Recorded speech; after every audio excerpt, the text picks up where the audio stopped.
If you are looking to create a meal kit delivery business, I'm going to give you 10 steps, solid steps to get you up and running with your meal kit delivery business right now.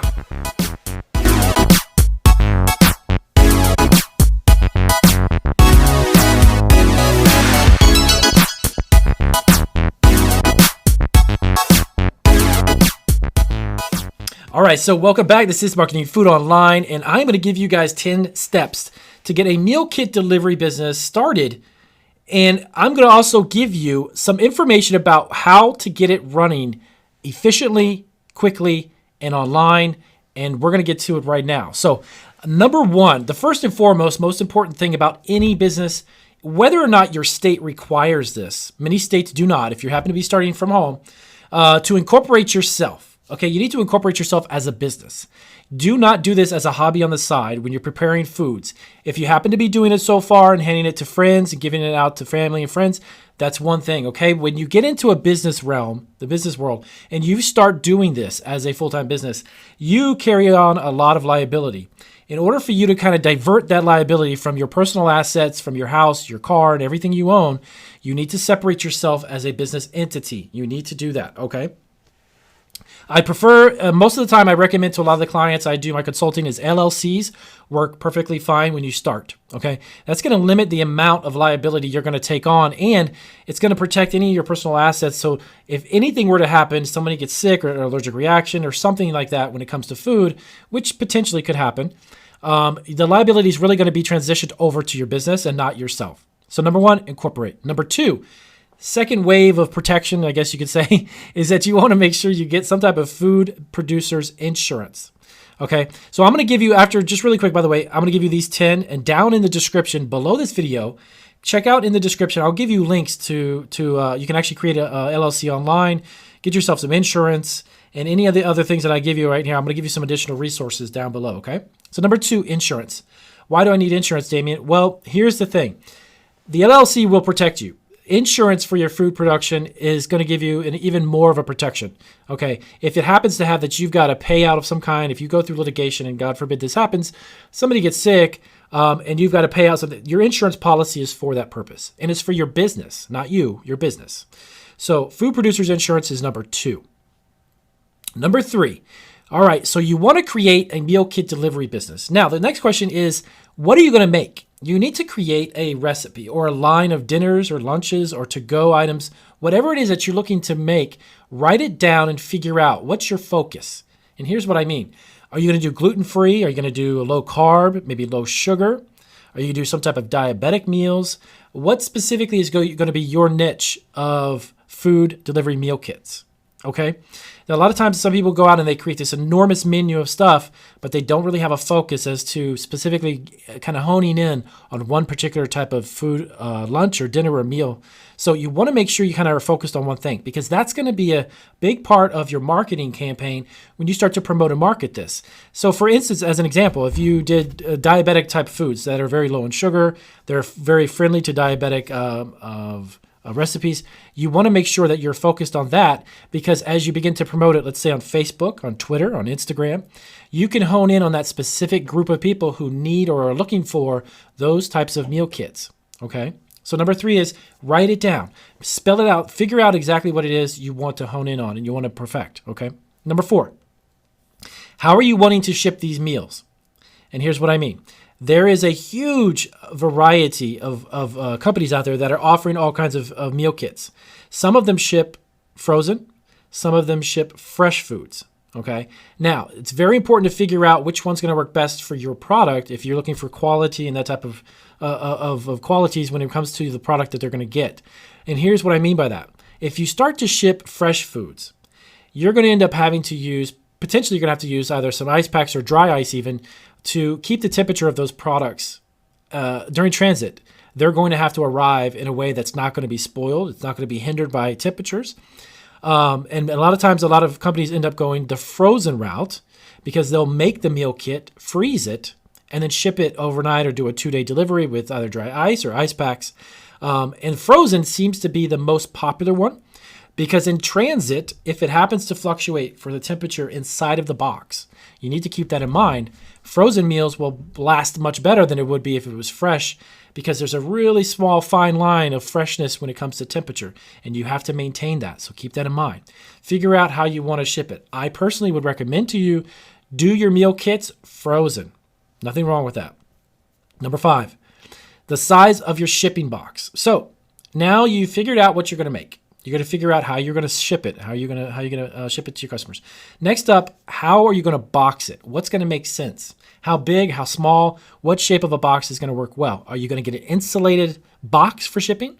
Or are you simply just going to use some ice packs in a standard shipping carton? That is what you have to figure out. And I would recommend too, this is something we did, not necessarily, we don't have meal kits, but when we started shipping cookies and baked goods, we would ship, so we experimented and we shipped some of those to ourselves. Okay. And I would see that it would either show up melted, if it's chocolate pretzels, for instance. If it was melted, then I need to go higher up on the ice packs. If it was damaged, then I need to figure out how to ship it a little safer to prevent it from breaking. So do some experimenting and shipping it to yourself. So number 5 is figure out what size shipping box you need. Number 6, you need to figure out, where is a commercial kitchen that I could do this close to me? Can you do this from home? Potentially you could. Under cottage food laws, you're really not allowed to do that as far as prepared meals.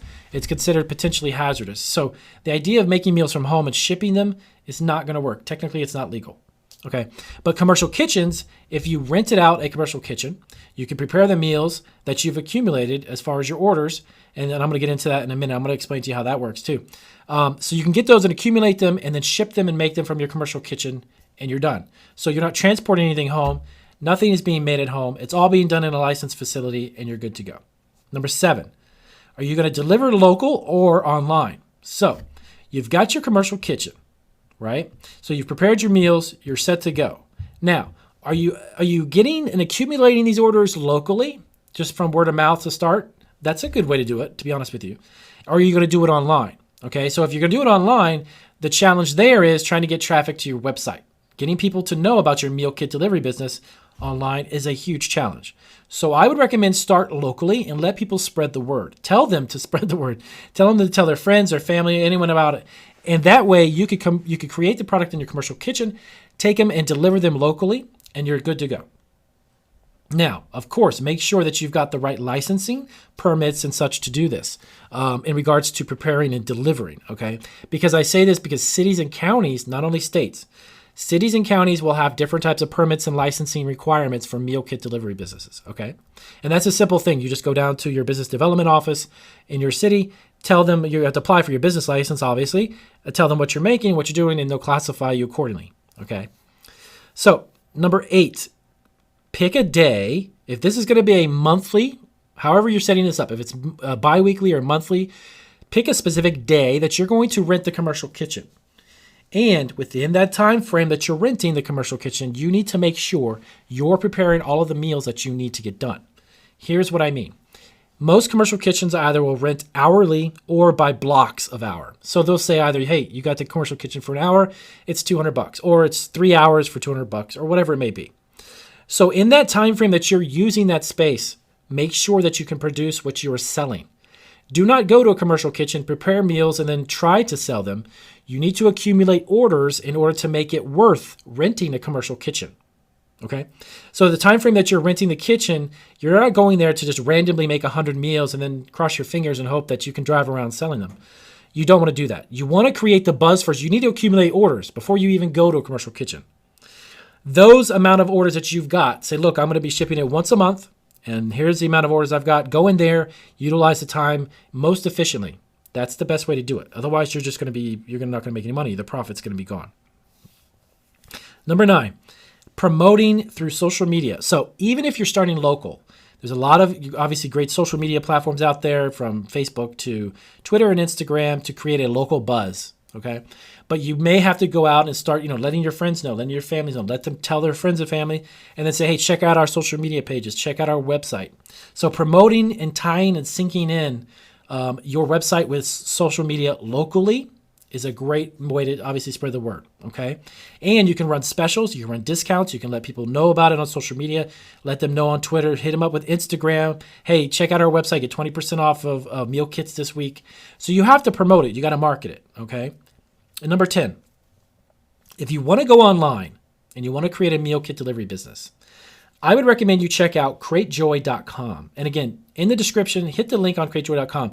If you haven't heard of them, they are a website. They are like the Amazon of subscription businesses.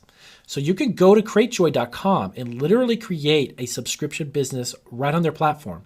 Because what's great about it is they have traffic. They literally have the SEO, the search engine optimization set in place, their algorithm and everything to get people to come to createjoy.com for the purpose of subscription boxes. So if you're looking to create a presence online, you can do it that way. Okay. So those are my 10 tips. And of course, remember, none of this will help you. None of this will allow you to succeed without obviously putting the work in. You need to hustle, hustle, hustle. Rely upon your hustle to create success for yourself. These 10 tips won't magically happen without you. Okay. So if that was helpful, let me know. If you got any questions about meal kit business, ask me down below and I can give you some tips and pointers on it. Okay. So good luck. We'll see you guys in the